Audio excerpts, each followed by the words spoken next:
നമസ്കാരം. Raf talk ഫുട്ബോളിലേക്ക് അവർക്കും സ്വാഗതം. യുവേഫ ചാമ്പ്യൻസ് ലീഗിൻ്റെ ഗെയിം വീക്ക് 2 നാളെ മുതൽ ആരംഭിക്കുകയാണ്. നമ്മളൊക്കെ കാത്തിരിക്കുന്ന പോരാട്ടങ്ങളിലൊന്ന് ഈ ഗെയിം വീക്കിൽ നടക്കുന്നുണ്ട്. അത് FC ബാഴ്സലോണയും PSG തമ്മിലുള്ളതാണ്. കഴിഞ്ഞ തവണ ഏറ്റവും മികച്ച ഫുട്ബോൾ കളിച്ചത് ഞങ്ങളും PSG ഞങ്ങൾ തമ്മിലൊരു കളി കഴിഞ്ഞ തവണ വന്നില്ലല്ലോ എന്നുള്ളത് ഒരു ദുഃഖകരമായ കാര്യമാണ് എന്നൊക്കെ ലാപ്പോട്ട പറഞ്ഞതിനേക്ക് ഓർമ്മയുണ്ടല്ലോ. അത് കഴിഞ്ഞിട്ട് പിന്നെ ഈ ഫിക്സറിൽ PSG ബാഴ്സയും തമ്മിൽ കളി വന്നപ്പോൾ എല്ലാവരും ആ കളി കാണാൻ പറ്റുമെന്ന പ്രതീക്ഷയിലാണ്. ഒക്ടോബർ 1 ആ കളി എന്ന് പറഞ്ഞാൽ ബുധനാഴ്ച. ഇന്ത്യൻ സമയം പറയുമ്പോൾ വ്യാഴാഴ്ച പുലർച്ചെ 12:30 ബാഴ്സലോണയുടെ മൈതാനത്താണ് ആ കളി നടക്കുന്നത്. ആ കളിക്ക് മുന്നോടിയായിട്ട് പക്ഷേ ഇപ്പോൾ പരിക്കൊരു വലിയ ഭീഷണിയാണ്. PSG 7 സുപ്രധാന താരങ്ങൾ വരെ മിസ്സാവാനുള്ള സാധ്യതയുണ്ട് എന്നാണ് റിപ്പോർട്ടുകൾ. ബാക്കി കാര്യങ്ങൾ നാളെ അവരുടെ മെഡിക്കൽ റിപ്പോർട്ട് വരുമ്പോഴാണ് കൂടുതൽ വ്യക്തമാവുക. ഇപ്പോൾ ഡൗട്ട്ഫുൾ ആയിട്ടുള്ളതും ഇഞ്ചോർഡായിട്ട് റൂൾഡ് ഔട്ടായിട്ടുമുള്ള കളിക്കാരെ നോക്കുക. ഒന്ന് ഒസ്മാൻ ഡംബലെ, തൈ ഇഞ്ചുറിയാണ്. അദ്ദേഹം ഒക്ടോബർ പകുതിയോടുകൂടി മാത്രമേ മടങ്ങിയെത്തൂ എന്നാണ് ഇപ്പോൾ ലഭ്യമാവുന്ന വിവരങ്ങൾ.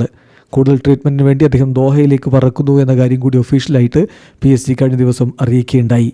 ഡെസേഡു, അവരുടെ പുതിയ നെയ്മർ എന്നൊക്കെ വിളിപ്പേരുള്ള പോയ സീസണിലെ UCL കിരീട നേട്ടത്തിൽ വലിയ പങ്ക് വഹിച്ചയാളാണ് ഡെസേഡു. അദ്ദേഹത്തിന് കാഫ് ഇഞ്ചുറിയാണ്. ഒക്ടോബറിൻ്റെ തുടക്കത്തിൽ അദ്ദേഹം മടങ്ങിയെത്തുമെന്ന് പറയുന്നു. അതായത് അടുത്ത മാസത്തിൻ്റെ തുടക്കത്തിൽ, ഇപ്പം മറ്റന്നാൾ തുടങ്ങുന്ന മാസം അത് തന്നെ പറയുന്നു. പക്ഷേ അദ്ദേഹത്തിന് ഈ കളി മിസ്സാവുമെന്ന കാര്യം ഉറപ്പാണ്. മാർക്കിഞ്ഞോസിൻ്റെ കാര്യത്തിൽ മസിൽ ഇഞ്ചുറിയാണ്. കുറച്ചാഴ്ചകൾ പുറത്തിരിക്കേണ്ടി വരും എന്ന് PSG ഒഫീഷ്യലി അറിയിച്ചിട്ടുണ്ട്. വിറ്റീഞ്ഞ കഴിഞ്ഞ കളിയിൽ ഇഞ്ചോർഡാണ്. അദ്ദേഹം ഈ കളിക്കുണ്ടാകുമോ ഇല്ലയോ എന്ന കാര്യത്തിൽ ഉറപ്പില്ല, ഡൗട്ട്ഫുള്ളാണ്.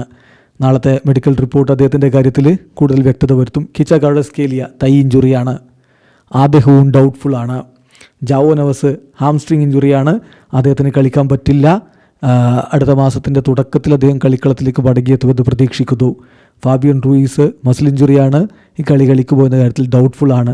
സുപ്രധാനമായിട്ടുള്ള എണ്ണം പറഞ്ഞ 7 താരങ്ങളാണ് അവർക്ക് നഷ്ടമാകുന്നത്. ഇത് ലൂയിസ് എൻട്രിക്ക് പറഞ്ഞ പോലെ ഇത് നാണക്കേടാണ്, എനിക്കും ഫ്ലിക്കിനുമൊക്കെ നാണക്കേടാണെന്ന് അദ്ദേഹം പറഞ്ഞു. കാരണം ഫ്ലിക്കിൻ്റെ ടീമിലും പ്രധാനപ്പെട്ട പല താരങ്ങളും പരിക്ക് കാരണം കളിക്കാനുണ്ടാവില്ലല്ലോ. റാഫിഞ്ഞയും ഗാവിയും ജോയൻ ഗാർഷ്യയും ഒക്കെ പരിക്കേറ്റ് പുറത്താണ്. വീഡിയോ അവസാനിക്കുന്നു.